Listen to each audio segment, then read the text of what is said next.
Hey, went to get the 1290 out today and it wouldn't start. Can't be a flat battery because it's on the battery charger.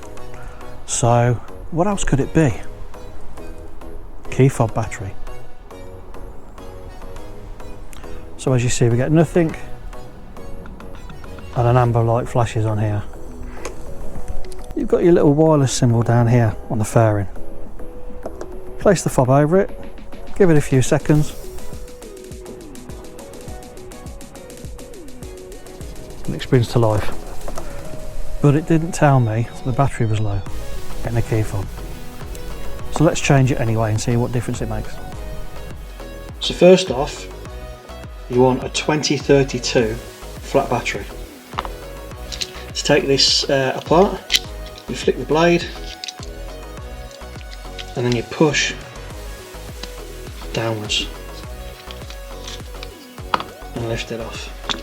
You'll have this little rubber cover. Flick that off and there's your battery. Prise that out with whatever you have. I'm usually using a little screwdriver.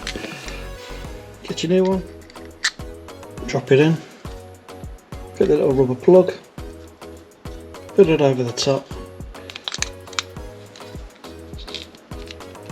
push, close it up. Let's go see if it works. So now we've got a new battery in my hands, press the power button, and we've got power.